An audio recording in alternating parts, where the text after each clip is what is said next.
Graham, do you want to give us some team news to start? Well, we're still in the process of recovering everybody, really. But everybody looks okay so far. Just Enoch and Jeremy at the moment. Everybody else came through the game okay. Alexis had a little knock, but he was fine. Trained today. So yeah, pretty much the same as Manchester United.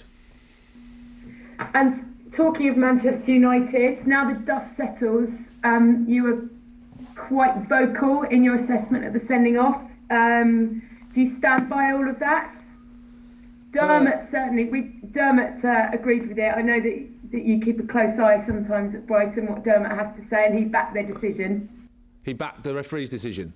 Yes. Yeah, well, he doesn't always. Yeah, that's well, as I've said before, we don't always have to agree. You know, it's a free world, and we're entitled to our opinions. And sometimes your opinion is a little emotional after the game. But I don't take too much back, to be honest. So it was. I can see, like I said, afterwards, if the referee gave a red at the time, then I wouldn't be totally disagreeing with it, or I could see why he would be giving it. So.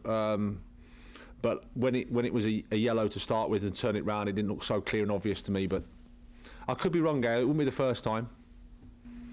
The very fact that you go away from Old Trafford, you played almost 40 minutes with 10 men, that you performed exceptionally well. I mean, just sitting there talking about that is a real shift, isn't it, in terms of where you've all come to be disappointed. Yeah. That's quite a stage in the development of your club. Yeah, exactly, and I think that's why we're disappointed, because we played well first half, and I think we were the better team, and then we've made a couple of mistakes at the start of the second half, which takes the game not necessarily away from us, but it makes it very, very difficult to play that amount of time with 10. But the attitude of the players was fantastic. They kept going. And in the end, we created some opportunities ourselves. I think it's fair to say that Manchester United also had opportunities when they were 11v10. So, but you'd expect that certainly at Old Trafford. But it is what it is. We have to, like I said after the game, focus on the things we could have done a little bit better, and then move forward.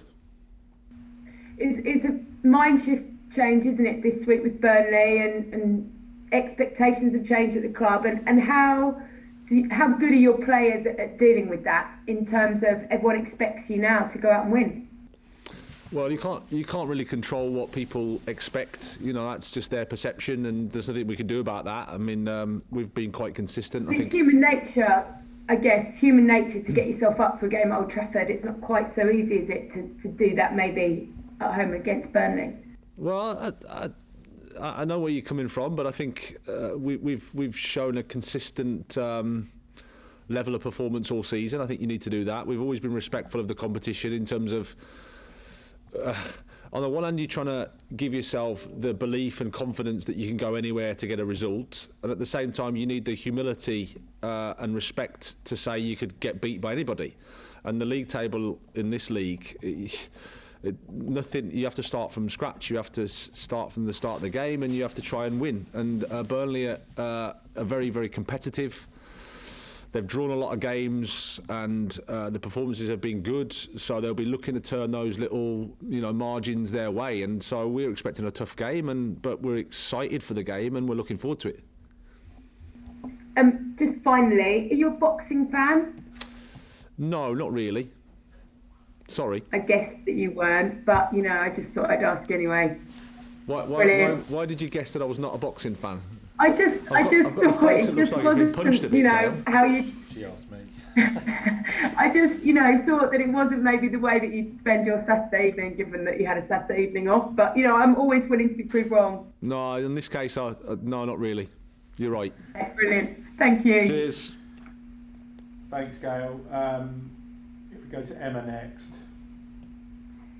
Graham, hi. Just on Burnley, it's not the first time that they have found themselves in trouble at the wrong end of the Premier League table. Sean Dyche has historically managed to pull them away from danger. I just wonder, from one manager to another, what makes him so good at that each time?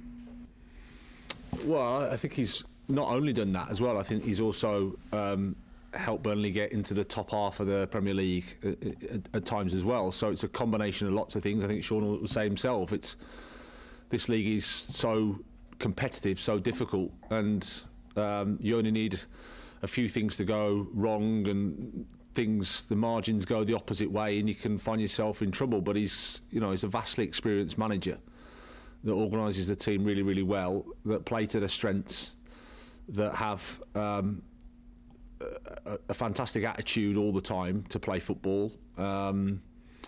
Like I said, they stick together. They're a compact team. They're a together team. Everybody knows what they're doing, and like I said, they're effective in what they do. So, but the downside to everybody is we're playing in the best league in the world. So there's loads of other good teams as well, and it's hard to get points. That's the reality. Just reflecting on that United game again as well, Jakob Mckenzie still searching for that first Premier League goal, but having come as close as he did against United, and from what you see of him in training, do you feel like he's right on the cusp of getting some goal scoring form in the Premier League? Yeah, he's got the capacity to do it, absolutely, and he's got the quality, he's got everything. As we've said before, goal scoring can be a little bit random, you need a little bit of luck, and he hasn't had too much of that, but he's getting into the positions, he's getting there, and that's sometimes the hardest bit, and then it's just that final next one just to try and finish them off. But we have 100% belief in him, really happy with how he's developed, and yeah, hopefully the goals will come, and it'd be nice if they start the weekend. And just finally from me, you mentioned they're having a little bit of luck, just with Lewis Dunk being suspended. Away from your feelings about VAR, just how frustrating is it to have him out again, forced out, especially after all the work he did, to recover from that recent knee injury, and he's your captain? Yeah, it's frustrating, but it's also part of life, it's part of football. We have to get on with it. This season, I think the one thing that we've done really, really well is just adapt when people have been away, and we've had lots of different examples of players missing and available for different reasons. We've never used it as an excuse. We've just focused on the players that are available and work with them as best we can to try to put a team out that's competitive and to perform. So that's what we'll do again. Okay, we'll leave it there. Thank you. Thank you. Graham, just on that sending off, Manchester United have been charged after the reaction of their players before the decision. What did you make of that, and were you unhappy with their reaction towards the referee? Well, I think that's up to the FA and to decide what it is. Obviously, it doesn't look the best. I think from a how it affects the referees, maybe. But obviously the FA deemed it not to be acceptable, so yeah, that's what it is. I've no further comment on it really. I have to just focus on what we can do better, and like I said, there's a couple of actions leading up to that situation that we need to do better if we're going to go to those places and win. Lewis is out. Obviously, you've got back up. I know Dan Burns left, but Shane Duffy is one option for you. How's he been? Hasn't had much game time, has he? Since he's come back, played in the FA Cup, doesn't he? But you wouldn't have any qualms about him. What sort of headspace is he in at the moment? No, he's good. I mean, he's had a frustrating time, a bit of illness over the Christmas period, so that put him back a bit. But he's just been, supporting the players, supporting the guys on the pitch, been ready when we need him. He's been, really professional, and I'm sure that if we, make the selection at the weekend, he won't let us down at all. Sometimes you play with a 4, sometimes you play with a 5 or a 3, depending on how people describe it. Do you see it as that yourself, or how do you sort of look at your team setup before certain games in terms of defensively? Yeah, I mean, lots of things to consider. I suppose it's the players we have available, how we want to in particular defend, sometimes how the opposition attack. So we've been a little bit in between. It's forced on us a little bit, like I said, because we've had quite a bit of disruption from especially in the defensive positions all season. Really, we haven't done a massive amount of luck in those areas when you consider that we've had Joel or Dunkey or Webby or missing for some period. So we've had to just be quite flexible, I think, with how we've done. But the in terms of the detail around how we defend, I think it's consistent. It's whether we were a 4 or a 3 or a 5. I think that depends on personnel, but how we defend, I think, is pretty consistent. And in terms of Burnley, I mean, they're bottom, but they've got games in hand. Does it just go to show how tough and challenging it is to continually sort of keep up with the pace in the Premier League? I mean, they finished 7th a few years back. It just goes to show you can't be complacent at all, can you? No, and I'm sure they're not. It's as you say, it's the Premier League. It's more and more competitive. I think everybody says, at the top end of the league, you've got 3 of the best teams in Europe. One of those world-class teams is going to finish 3rd, as an example. So, and then throughout the league, there's real strength in depth. So you only have to, like I said, a few draws and you miss the wins, and maybe pick up a few injuries to key players, and you fall behind in terms of the fixture schedule, and you're playing catch up a bit, and then it can be tough. But they've got the experience, they've got the know-how. I don't think they'll be writing themselves off. I'm certainly not writing them off at all. I think they'll get points between now and the end of the season. We need to make sure it's not against us. And just finally, it was very clear, both on radio and TV commentary the other night, the noise from the Albion fans away from home it's been commented on by quite a few people and pundits now as well.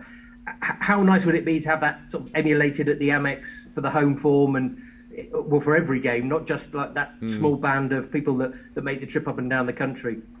No, absolutely. I mean, our away support has been amazing from Burnley right the way through. I think, in fairness, the team have given them a lot to cheer about. We've had some late goals, and we haven't had many defeats, so the performances on the road have been good. And then, like you said, the emphasis shifts a little bit when you're at home.